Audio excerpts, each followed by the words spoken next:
občania, od úplného začiatku zastupiteľskej demokracie na Slovensku je to o vás bez vás. Odstavili vás hneď na štarte, keď ste sa opájali eufóriou prísľubov zamatovej revolúcie.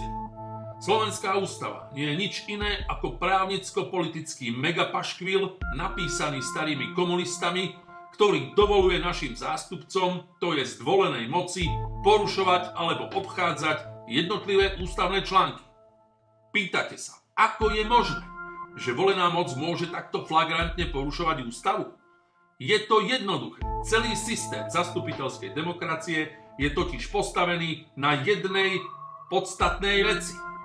Na osobnej morálke volených zástupcov. Na morálke. Ak však táto morálka u jednotlivcov zlyhá, nejestvuje žiadna ústavná poistka, ako im zabrániť v porušovaní ústavy a zneužívaní moci. Presne dnes sa naplno prejavujú obľudnosť činov našich zástupcov. Ako je možné, že volená moc úplne legálne obchádza ústavu a z legislatívy si urobila trhací kalendár?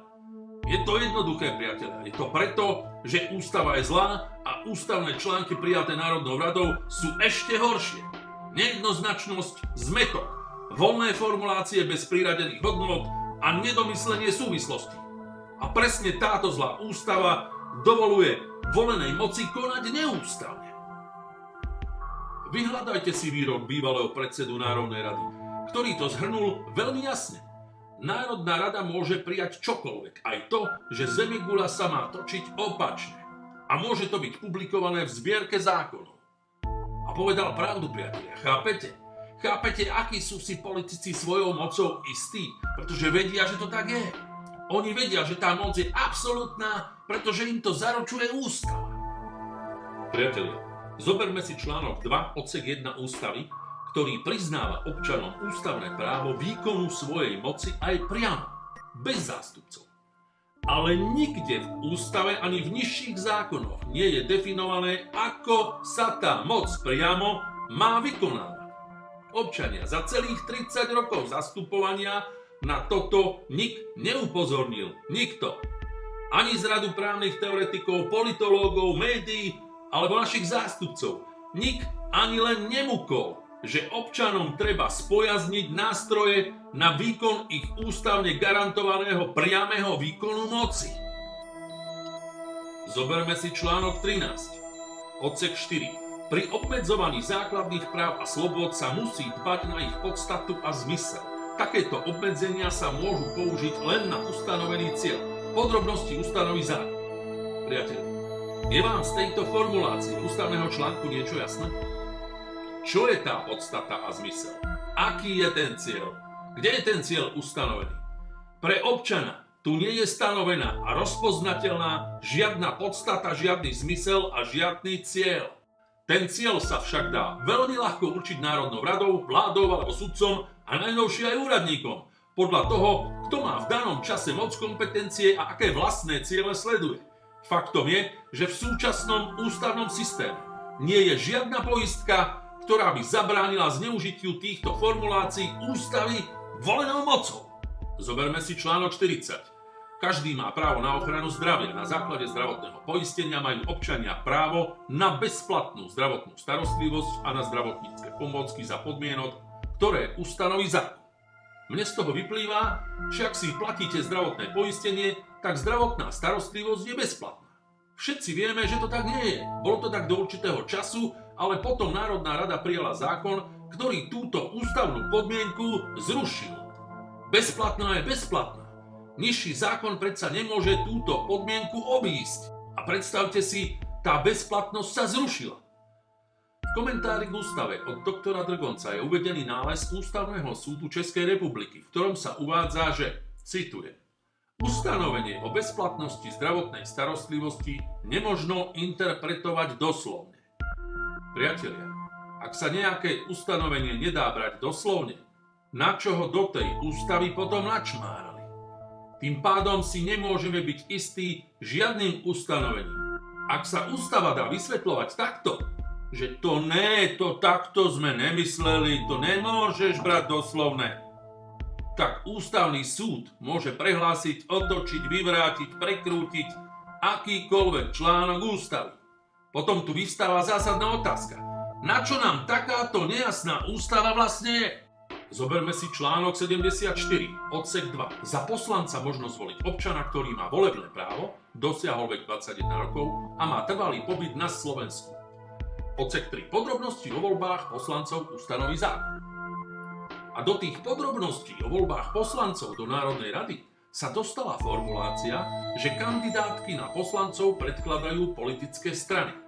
Úplne nevinná vetička, ktorá popisuje proces, ktorým sa kandidátne listiny doručia volebnej komisii. Pre nezávislého kandidáta tak vznikla podmienka nechať sa zapísať na kandidátku nejakej strany. Už vám to dochádza, priatelia. Zákonom o voľbách sa stanovil proces, ktorým je zabezpečené, že na Slovensku možnosť kandidovať do Národnej rady Slovenskej republiky ako nezávislý kandidát neexistuje.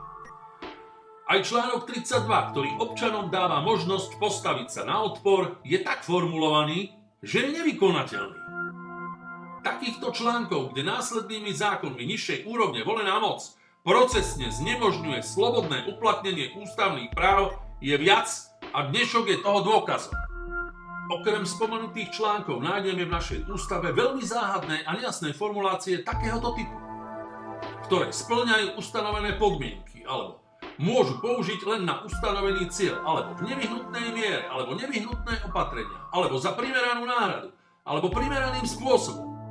Týchto nič nehovoriacich prázdnych formulácií je text ústavy totálne prešpikovaný. Sú to trojské kone, za ktoré sa môžu schovať všetky nové zákony Národnej rady, všetky rozsudky súdov a nariadenia štátnych inštitúcií. Je zjavné, že sa jedná o veľmi mäkkú ústavu, ktorá takto dovoluje Národnej rade spresňovať tieto voľné definovateľné pojmy nižších zákonov. A dnes vidíme, že toto je obrovský problém. Zoberme si článok 20, odsek 1. Každý má právo vlastniť majetok, vlastnícke právo všetkých vlastníkov má rovnaký zákonný obsah a ochranu. Odsek 4. Vyvlastnenie alebo nútené obmedzenie vlastníckeho práva je možné iba v nevyhnutnej miere a vo verejnom záujme, a to na základe zákona a za primeranú náhradu. Pojmy ako nevyhnutná miera, verejný záujem a primeraná náhrada nie sú vopred dané a občanom rozpoznateľné pravidlá. Sú to slovné konštrukty, ktoré dovolujú volenej moci legálne týmto pojmom priradiť v nižších zákonoch akékoľvek hodnoty.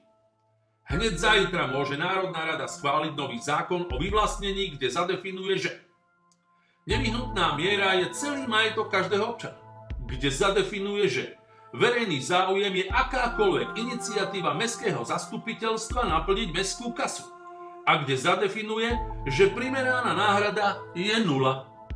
Pozajtra vám zoberú strechu nad hlavou a bez akejkoľvek náhrady ste na ulici. Si hovoríte, že nie, toto by si predsa nedovolili. Viete čo? Presne toto isté si mysleli aj Židia za Hitlera. Hodnoty týchto veľmi všeobecne definovaných pojmov sa určia vždy podľa toho, ako to volenej moci v danom čase a pri danom zložení vyhovuje. Právnici budú argumentovať kauzistikou, že všetko by muselo byť definované a ústava by musela mať 100 000 strán. Priatelia, nech má ústava radšej 1 000 000 strán, ale musí byť jasná, tvrdá a hlavne odolná voči zneužitiu. A to o tej dnešnej povedať určite nemôžeme.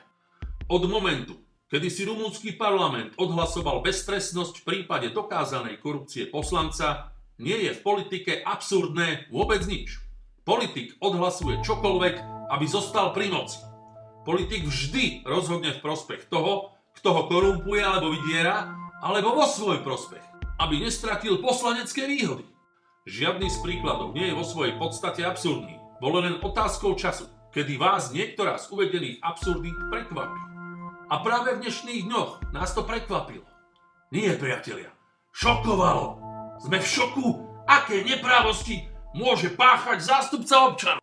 Priatelia, okrem spomenutých nejasných článkov a nejasných pojmov v ústave, ktoré sú politikmi ľahko manipulovateľné, máme v ústave dva podstatné články, ktoré občanov úplne odstavili od rozhodovania v ich vlastnej krajine. Na tieto dva články odkazujeme vo všetkých našich videách, pretože sú kľúčové. Je to článok 72, v ktorom je právo meniť ústavu prisúdené iba Národnej rade, to jest poslancom. Druhým je článok 73, v ktorom ústava umožňuje poslancovi svojvôľu v rozhodovaní. Občania si príjmú ústavu, ale reálne ju nedokážu meniť. Občania si zvolia zástupcov, ale nedokážu im nič prikázať. Je to úžasný fenomén zastupiteľskej demokracie. Je to demokracia bez občanov. Tieto dve najväčšie absurdity sú základným problémom nefunkčnosti súčasnej zastupiteľskej demokracie. Ústavu a ústavné články môžu prijímať a meniť iba občania a poslanec je povinný rešpektovať vôľu občanov. To je normálny stav demokracii. Posledné slovo musíme mať my občania, a to vždy, keď o to prejavíme záujem. A toto musí byť v ústave zakotvené natvrdo na 1000 rokov tak, aby to nikto a nikdy, okrem samotných občanov, nemohol zmeniť, prekrútiť alebo zrušiť. Ak toto v ústave nebude, občania zostanú iba otrokmi volenej moci. Priatelia, je čas na novú ústavu. Ústavu, ktorú nenapíšu politici, ich právnici alebo mimovládni poradcovia. Nová ústava musí v prvom rade zohľadňovať fakt, že v demokracii má mať posledné slovo občan a nie parlament. Novú ústavu musia kreovať samotní občania, odborníci a právnici s radou občanov. Čo je najpodstatnejšie, jej prijatie a akékoľvek zmeny musia byť prejavom vôle občanov. Napríklad v referende a nie hlasovaním v Národnej rade. Priatelia, Slovensko potrebuje novú proobčiansku, modernú a tvrdú ústavu. Tvrdú pre zastupiteľskú moc, ktorá sa vždy bude snažiť ústavu obchádzať a podliezať. Ústavu, ktorá zaručí, že všetky zložky volenej moci, to jest poslanci, súdnictvo, prokuratúra, polícia, štátne médiá, rozhlas a televízia, budú podriadení občanom a nie politickým stranám. Zásadnú rekonštrukciu zastupiteľskej demokracie na Slovensku totiž nezabezpečia ani nové politické strany, ani noví lídri, ani nový volebný systém. Jediným spôsobom, ako sa z týchto obrovských problémov dostať, je prijať si novú ústavu. Vyzývame týmto všetkých občanov, ktorí sú kompetentní vo svojich oboroch, veria si a vedeli by prispieť svojimi znalosťami a skúsenosťami v procese tvorby novej ústavy, či sa to týka hospodárstva, súdnictva, prokuratúry, školstva, zdravotníctva, kultúry, ochrany prírody alebo našich zdrojov. Pridajte sa! Občania, musíme si prijať novú ústavu.